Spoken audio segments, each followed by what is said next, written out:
समय की बात है। गंगापुर राज्य के एक छोटे से गांव शांतिवन में धन्नालाल नाम का एक सीधा सादा, मेहनती और ईमानदार किसान अपनी पत्नी रूपाली के साथ खेत में बैठा हुआ था। देखना रूपाली, हमारी फसल इस साल बहुत अच्छी होगी। हाँ, क्योंकि मेरी मेहनत के साथ साथ मेरे खेत की जमीन पर तुम्हारा भी पसीना शामिल है धन्नालाल। नहीं नहीं, सारे गांव में केवल तुम ही मेहनती और ईमानदार हो।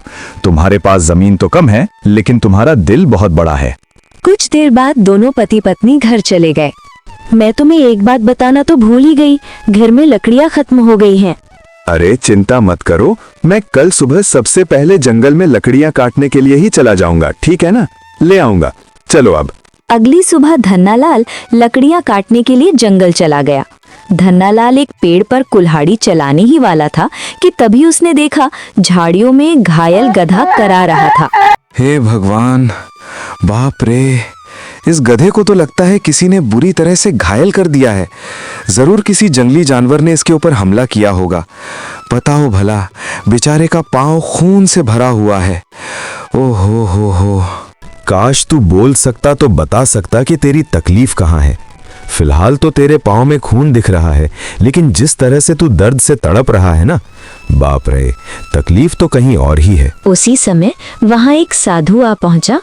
कौन हो तुम और गधे से क्या बातें कर रहे हो? प्रणाम साधु महाराज, मैं तो बस लकड़ियां काटने के लिए जंगल में आया था। इस घायल गधे को देखा तो इसके ऊपर तरस आ गया। लगता है किसी जंगली जानवर में हमला किया है इसके ऊपर। देखिए ना, इसके पांव से खून बह रहा है, लेकिन जिस तरह ये दर्द से तड़प रहा है, मुझे तो लगता है कि इसे कहीं और ही तकलीफ है। हम बहुत कम इंसान होते हैं जिनके मन में जानवरों के प्रति इंसानियत होती है। रुको रुको रुको, ओम।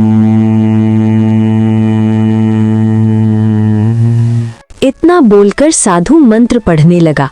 अचानक रंग बिरंगी किरणों से गधे का जख्म सही हो गया। हाँ, अब ये गधा तुम्हें बता सकता है कि इसकी तकलीफ कहाँ है। इतना बोलकर साधु वहां से चला गया। गधा उठकर खड़ा हो गया। मेरे कूल्हे में बहुत दर्द हो रहा था। हाँ, अब अच्छा लग रहा है।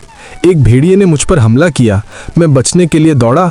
भेड़िए का पंजा मेरे पाँव में लगा और मेरा पाँव घायल हो गया। मैं ठीक से भाग ही नहीं पाया और मैं जैसे ही नीचे गिरा, बाप ले बाप, मेरे कूल्हे में बहुत चोट लग गई थी। अरे, तुम तो बिल्कुल मनुष्य की आवाज में बात कर रहे हो। ये कैसे संभव हुआ?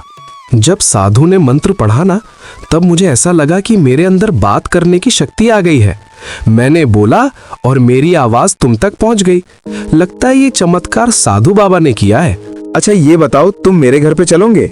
ओहो, अब तुमने मेरी जान बचाई है तो अब तो मैं तुम्हारे साथ ही चिपक गया हूँ। मतलब मैं तुम्हारे साथ ही रहूंगा। और क्योंकि मैं इंसानों की तरह बात करने लगा हूँ तो मैं गधों से अब तो अलग हो गया हूँ ना। क्या करूंगा उन गधों के साथ रहकर? अब तुमसे बातें करूंगा जी भर के। चलो, तुम मेरा कोई अलग नाम भी रख सकते हो। बताओ बताओ, मेरा क्या नाम रखोगे? बड़े मजे की बातें करते हो तुम। चलो ठीक है, मैं तुम्हें आज से गोलू कह के पुकारूंगा। क्यों, कैसा नाम है? अच्छा नाम है ना? हाँ, अच्छा नाम है। चलो चलो चलो चलो, घर चलते हैं। अरे, ये जंगल से तुम गधे को क्यों पकड़ लाए? धन्नालाल पूरी घटना रूपाली को बताने लगा। क्या वास्तव में गधा बात कर सकता है? अरे, तुम स्वयं पूछ लो। क्या नाम है तुम्हारा? मेरा नाम गोलू है। धन्नालाल ने मेरी जान बचाई है और अब मैं उसका साथी हूँ। साथी क्या, अब तो मैं तुम्हारे परिवार का हिस्सा हूँ। हाँ। रूपाली आश्चर्य में पड़ गई। समय बीतने लगा। गोलू की मौजूदगी घर में नई जान ले आई थी। धीरे धीरे गोलू रूपाली के काम में हाथ बटाने लगा। गोलू अब धन्नालाल का सच्चा साथी बन चुका था। एक दिन गोलू धन्नालाल से बोला, धन्नालाल, अब मैं भी तुम्हारे साथ खेत में चलूंगा। क्या करूंगा घर में बैठे बैठे? मुझे भी चलना है। अरे गोलू, खेत का काम आसान नहीं होता, बहुत मेहनत लगती है। क्या करोगे तुम वहाँ पे? अरे क्या करूंगा क्या, मैं भी तुम्हारे साथ मेहनत करूंगा। और क्या मुझे कम मेहनती समझा है क्या? हम बस डर ये है कि गांव वालों ने तुम्हें बोलते हुए देख लिया ना, तो वो न जाने क्या समझेंगे। अरे पर जब मैंने तुमसे पहली बार बात की थी तो क्या तुम डरे थे क्या? बताओ। देखो गोलू, मैं दुनिया को जानता हूँ। हर कोई मेरे जैसा नहीं होता है जो तुम्हें समझ सके।